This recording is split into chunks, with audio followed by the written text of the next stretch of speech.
selanjutnya bisa langsung melakukan percobaan laju reaksi. Kalian disediakan rak tabung reaksi bersama dengan 6 tabung ini. Caranya adalah kita mau melihat apa sih pengaruhnya konsentrasi dan pengaruh dari luas permukaan terhadap kecepatan laju reaksi. Jadi kalau misalkan yang satu bentuknya bubuk, yang satu bentuknya kepingan, itu kira-kira siapa yang lebih cepat bereaksinya. Kemudian kalau ada yang 1 molar dengan 2 molar, itu siapa yang lebih cepat reaksinya. Ya, nah nanti cara kerjanya adalah kalian memasukkan HCl ya, HCl 1 molar dalam 3 tabung reaksi ini dan HCl 2 molar di dalam tabung reaksi ini. Jadi HCl 1 molar 3, HCl 2 molarnya 3. Kemudian dari masing-masing tabung reaksi ini diisi oleh sampel. Sampelnya apa? Sampel yang kita pakai adalah lempengan seng. Bentuknya seperti ini, jadi kayak potongan-potongan logam kayak gini. Silakan dimasukkan 1 seng ini ke dalam HCl 1 molar dan 1 seng ini ke dalam HCl 2 molar. Jadi ini masuk ke dalam 2 tabung, 1 molar dan 2 molar. Hal yang sama dilakukan untuk sampel berikutnya yaitu CaCO3. Ini kapur, ini bentuknya kepingan. Jadi bukan serbuk, ini senyawa yang sama, tapi ini bentuknya serbuk, yang ini bentuknya lebih ke kepingan. Jadi luas permukaannya berbeda. Ini juga sama, silakan masukkan sekitar 1/4 sendok dari CaCO3 ke HCl 1 molar dan juga HCl 2 molar. Hal yang sama dilakukan dengan yang kepingan CaCO3. Jelas ya? Jadi nanti kita akan punya 6. Tapi ingat, ketika kalian memasukkan sampelnya ke dalam tabung reaksi ini harus dicatat waktunya. Jadi dinyalain stopwatchnya. Kalau ada 6 tabung reaksi dan mau dilakukan sekaligus, maka kamu harus punya 6 stopwatch, ya kan? Tapi kalau misalkan kamu nungguin satu-satu, ini selesai, ini selesai, ini selesai, waktunya akan panjang, akan lama. Sedangkan kamu cuma punya waktu sekitar 30 menit. Gak cukup waktunya kalau kamu pakai 1 stopwatch. Caranya, kamu silakan buka Google, terus cari di situ kayak multiple stopwatch. Jadi nanti silakan dibuka, itu 1 tab akan ada banyak stopwatchnya. Ya, jadi nanti ketika kalian ujian, kalian diperbolehkan menggunakan stopwatch. Oke, Ibu jelasin yang redox dulu. Kalian disuruh bawa sampel ada 3 vitamin C, ada yang UC1000 botol plastik, UC1000 kaca, sama ada yang pulpy orange. Tujuannya apa? Tujuannya kamu mau mengetahui dari ketiga minuman ini mana yang klaim vitamin C-nya paling tinggi. Oke, dari ketiganya. Caranya gimana? Nanti kamu akan dikasih gelas kimia. Isi gelas kimianya dengan 50 ml air, ambil di situ. Jadi 3 gelas kimia diisi dengan air sebanyak 50 ml. Kemudian teteskan dengan betadin. Nih, betadinnya ada di depan. Sebanyak 7 tetes. Yang redox ya, dengerin yang redox. Air 50 ml, tetesin betadin sebanyak 7 tetes.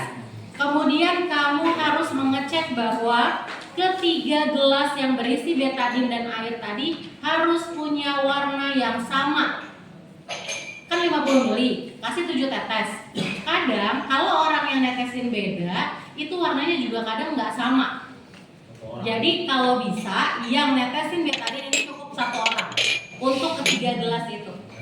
Oke, harus sama dulu warnanya. Kalau udah, nanti kamu tesnya itu adalah ambil ini minumannya 1, tuang di gelas, kamu pipet, kemudian celup ke gelas yang tadi ada betadinnya. 1 tetes, aduk, 1 tetes, aduk. Lalu hitung berapa tetes vitamin C yang berhasil untuk menghilangkan warna betadin.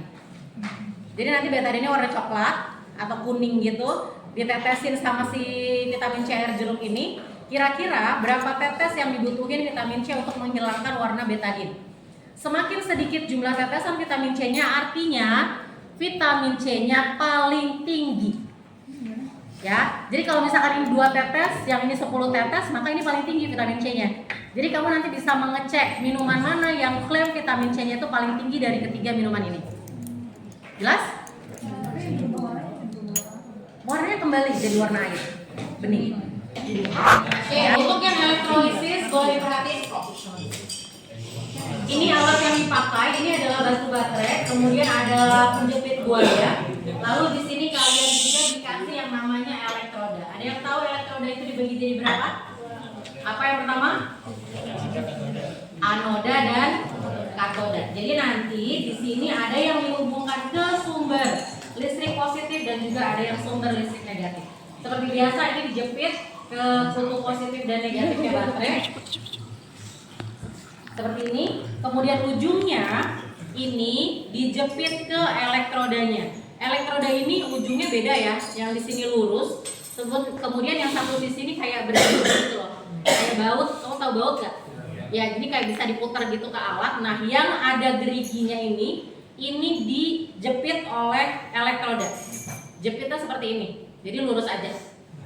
Ini juga sama, dijepit ke elektrodanya. Jadi hasilnya nanti rangkaian akan seperti ini. Baterai, kabel, dan elektroda. Ini berarti sudah ada listrik yang mengalir di elektrodanya karena sudah kamu sambungkan ke baterai. Lalu kamu ambil sampelnya. Kita akan menguji sampelnya yang ini. Elektrolisis sampelnya ada dua. Ada NaCl, yang belakang ini NaCl. Yang depan ini adalah CH3COONA. Ya, nanti yang ini akan menghasilkan endapan warnanya kuning kecoklatan NaCl. Kalau yang CH3COONA warnanya hijau kebiruan gitu, toska gitu ya. Jadi ketika kamu mencelupkan si elektrodanya ke gelas yang kamu ambil sampelnya, ini kamu ambil nanti di gelas kimia ya. Kamu masukin nih ke gelas kayak gini. Nah, ketika dimasukin jangan lupa nyalakan stopwatchnya juga. Stopwatchnya nyala, kemudian hentikan stopwatchnya ketika sudah ada endapan yang menempel di elektrodanya. Nanti salah satu elektroda ini akan menghasilkan oksigen, salah satu elektroda ini akan menghasilkan endapan. Kemudian kesimpulannya adalah dari kedua larutan ini menurut kamu siapa yang elektrolit kuat?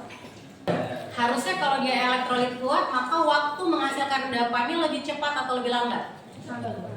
Lebih cepat. Nanti silakan dianalisis. Hasil yang kamu dapat apakah NaCl lebih cepat ataukah CH3CONA-nya yang lebih cepat? Jelas?